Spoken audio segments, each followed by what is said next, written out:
Hey guys, this is Justin. So, this is going to be my second ever car movie review. So, I figured that I'd do this intro now just to get it over with before I actually go and see the movie. So, it would save me a little bit more mental space. Kind of sounds weird, but it works for me.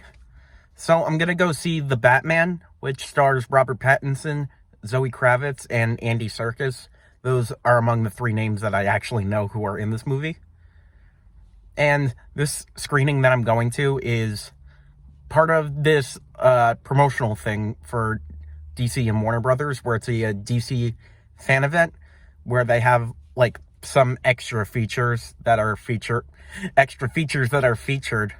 before the movie starts. At least that's what I'm guessing by the way that it was worded. So the official release of the movie is Friday, but this is being recorded on a Wednesday, so I'm able to get this up before the movie releases to a wider audience. So it seems like the perfect time to give my thoughts about this movie, how the story went, the visual work into it, the actors' performances, and how this fits into the rest of all the DC movies that have come out. Okay, enough of my rambling. I'm gonna go to the theater, watch The Batman, and then give you my review afterwards. Movie time. Alright, so the movie just ended. Wow, that was long. I did check to see what the time was for this movie when I first researched it and when I got tickets, but oh my god, that was much longer than I was anticipating. But I think for the length that it was, it did its job really well. So if you don't want to hear any spoilers about it, then just click off this video now until you go see it. Alright, so the movie, essentially, was about a younger Batman who starts to pick up all these pieces to this massive plan that the villain of this movie, the Riddler, is planning out. And so throughout its runtime, very slowly, that's the key word here, he starts to pick up on more and more information that he didn't already know. And by the end of it, he finds out that this plan was so much bigger than he was anticipating, and that he has to have this weird internal battle to kind of stick to what he wanted to be, which is just a vigilante with no sort of affiliation to anybody, to then kind of transitioning into what most people know Batman for, like the beacon of justice, which most people see him as, myself included, even from like all the other Batman movies that I've seen. That's been a pretty consistent theme throughout, so there's that. Alright, so the cinematography, it was done really well. So a lot of scenes within this movie really felt like you were watching art unfold on the screen. It kind of sounds pretentious, I know, but that's what it kind of feels like when you take a look at these, because the color choice that was within these, red is a very prominent color in this movie. Also some blues. Yeah, reds and blues were really the only ones that I could pick up on. I just noticed now while I'm recording this, it's like red and blue. So that's kind of funny that I mentioned that. The script was a little lacking in some places, and it just seemed like that they carried on some scenes for a little bit longer than they should have, and that seemed to slow things down a little. So the beginning, it was paced really well. Then by the middle, you could definitely tell that it slowed down quite significantly, which did seem to make the movie like, okay, are we going to get anywhere? Are we going to get anywhere?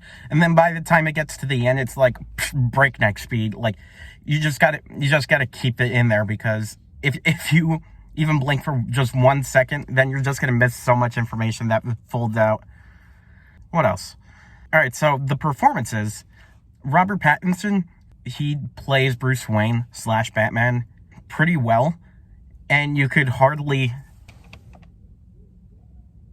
What the hell? Bunch of teenagers.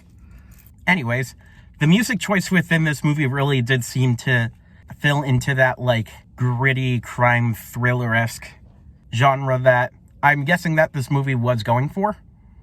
So there was a usage of the Nirvana song Something in the Way, which comes off the Nevermind album, which came out in 1991.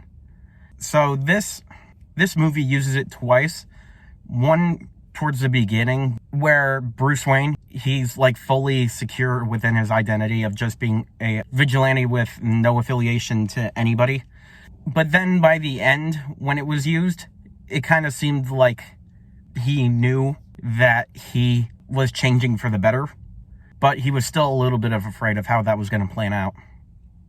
I'm trying to remember all the details I can, but it was a very long movie, and everything was still trying to process, and I was even thinking about what I was going to say in this review while I was watching it. I probably could have picked up on some more details, but there were so many people in my theater that were on their phones. It was so annoying. I'm just watching the movie play out on screen, and then I just see like tiny little white boxes in the very front rows, and I'm like, can you not be on your phone? I wish I could say that, but I don't have the guts to actually do that. All right, what else? So, yeah, where is it? No, not in that pocket. Aha! So, since Cinemark was doing this special promotion tonight for this showing of the Batman, they had like little merch that you got once you got your ticket scanned. So this is just a set of pins. From top to bottom, it's got the Batman logo, the Batman symbol, a question mark for the Riddler, and then the Batman logo on it. And it has the movie poster on the back of it. And then on the back of this, it says, "Justice looks good on you. Thanks for attending this special early Cinemark XD screening of The Batman." Yes, and the eyebrow raise was necessary. So, I'd say overall that this movie was definitely like a 7 or 8 out of 10. This movie definitely could have improved on a couple of things, and it's a no detriment to any of the performers whatsoever, because they definitely put their all into it, especially the guy who played the Riddler. It just felt like the script could have been tightened up just a teeny bit more. But other than that, it was a really enjoyable experience, and getting to spend 3 hours just watching a mystery crime thriller, it was pretty entertaining. But that's about all I got. I'm pooped. I need to go to sleep. So, anyways, thanks for watching.